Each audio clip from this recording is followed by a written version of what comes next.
Welcome to Explain, a series of health education programs published by the Patient Education Institute, the leading provider of interactive health education.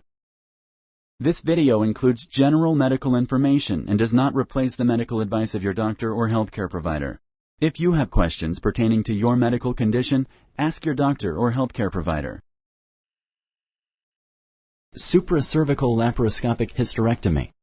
Introduction. Certain health conditions that seriously affect a woman's health are best treated with a hysterectomy. In Greek, hyster means uterus and ectomy means removal. A hysterectomy is the surgical removal of the uterus. Your doctor may recommend that you undergo a hysterectomy.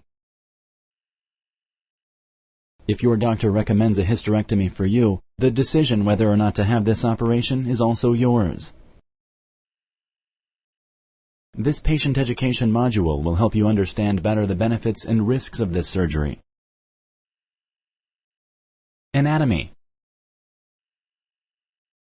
The female reproductive organs include vagina,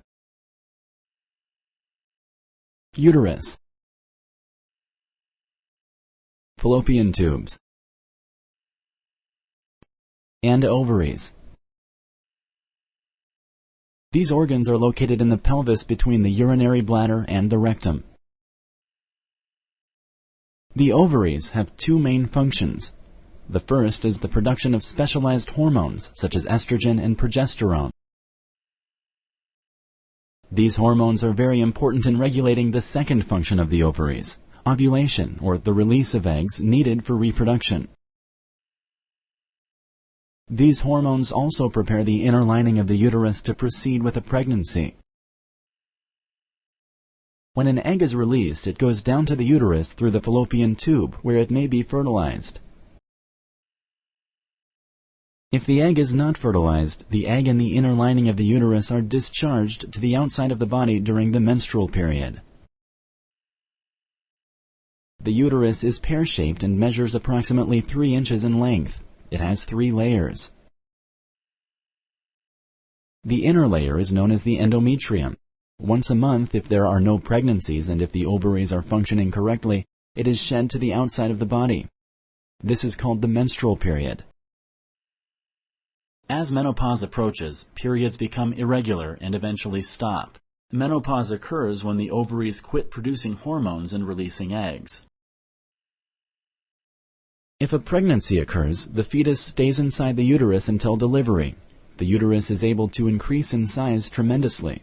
The middle muscular layer of the uterus is responsible for labor contractions resulting in the baby's birth. The outer layer of the uterus is known as serosa. The lowest part of the uterus is known as the cervix. It opens in the vagina, which in turn opens to the outside, between the urethra, the urinary bladder opening, and the rectum. The uterus is held in place with specialized ligaments. These ligaments help prevent the uterus from slipping downward into the vagina. The urinary bladder is located in front of the vagina and uterus. The kidneys drain the urine into the bladder through 2 specialized tubes called ureters. The intestines and the rectum are located above and behind the vagina and uterus. Symptoms and their causes. Many conditions may result in the need for a hysterectomy or removal of the uterus.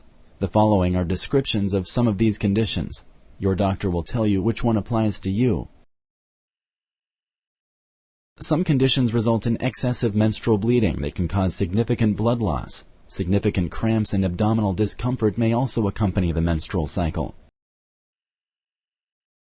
Benign tumors of the muscular layer of the uterus, known as fibroid tumors, can cause excessive bleeding. These tumors can reach significant sizes, causing cramping, pain, and compression on surrounding structures. Malignant cancer may also involve the uterus lining as well as the ovaries. The ligaments holding the uterus in place may become lax, pelvic relaxation, causing the uterus to slip into the vagina. This is known as uterine prolapse. The inner lining of the uterus, or endometrium, may grow abnormally in the abdominal cavity. This is known as endometriosis. This can cause scarring and pain during sexual activity or bowel movements. Endometriosis may also cause abnormal bleeding. Adenomyosis is a condition where the endometrium, or inner lining of the uterus, grows inside the middle muscular layer of the uterus. This results in pain, cramping, and abnormal bleeding.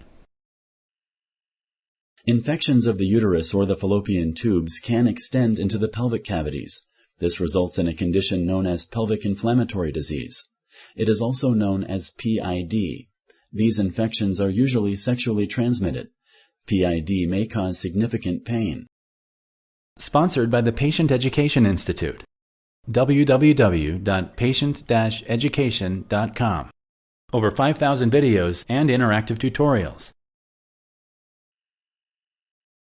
Alternative treatments. Depending on the underlying condition, certain alternative treatments may be used before your doctor recommends a hysterectomy. Certain conditions may respond to hormone therapy. Excessive menstrual bleeding and endometriosis are two such conditions.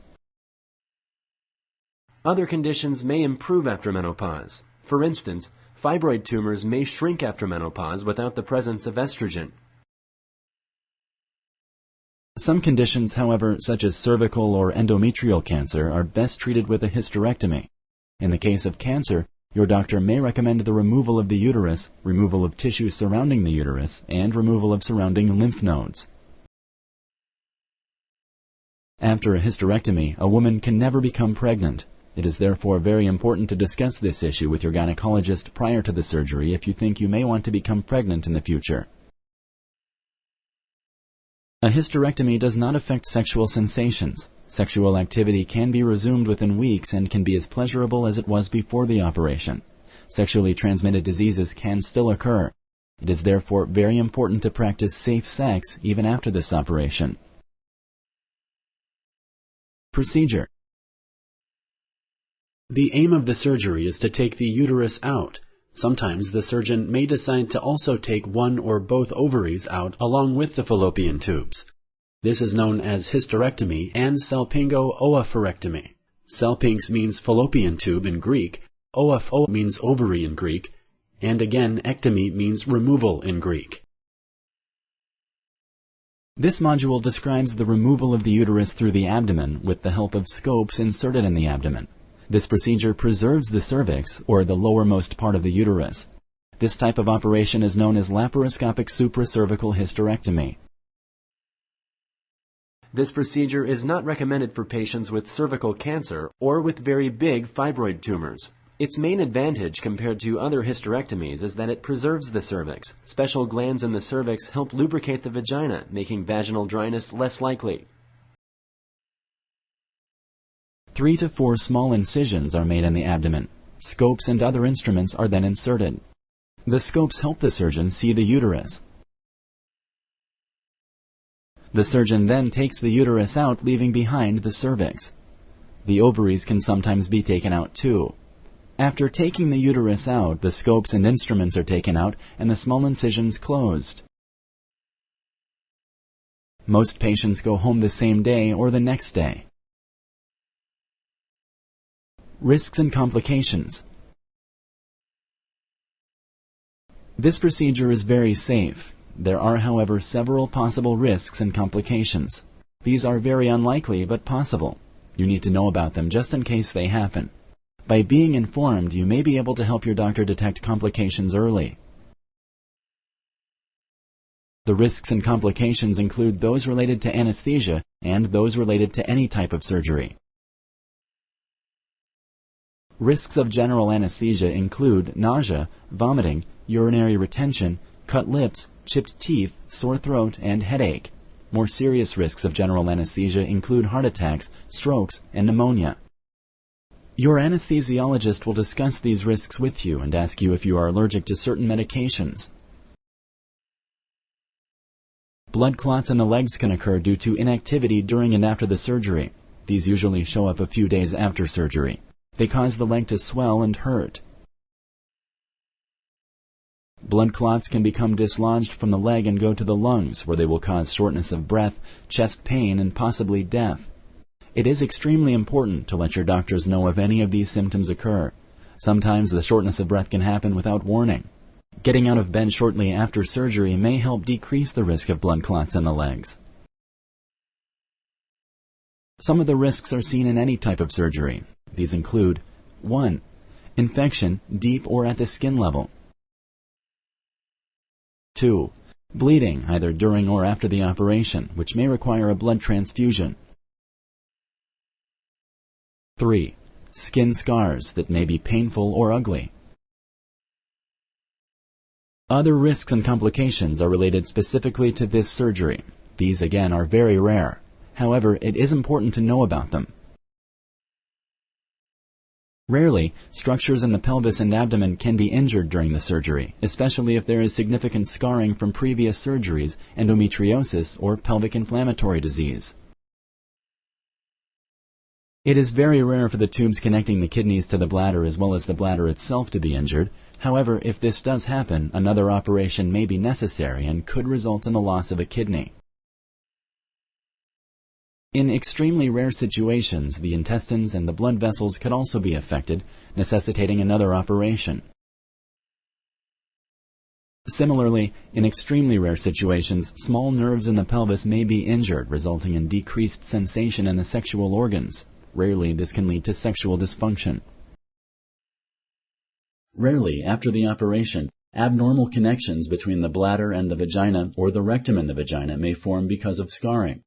These are respectively known as cystovaginal and rectovaginal fistulae. This can cause urine or stool to leak from the vagina. Another operation may be necessary. After the surgery. After the surgery, you will be moved to a recovery area for a few hours. Patients may either go home the same day if they feel up to it, or stay overnight in the hospital. You will need to use sanitary pads for a few weeks for the vaginal bleeding and brownish discharge. Your nurse will give additional instructions regarding showering and eating before you are discharged from the hospital. You will need to take short walks to help blood circulate in your legs and prevent blood clots from forming. Your diet will also be increased gradually as you feel better. After you leave the hospital, avoid lifting or bending until your incision or incisions heal. Your doctor will tell you how long it will take before your incisions are completely healed and when you can go back to work. This depends on your age, type of work, and medical condition, as well as other factors. You can resume your sexual activities within 6 weeks. This operation will not change your sexual lifestyle and sensations. Most likely, the operation will free you from the chronic pain caused by the uterine problem.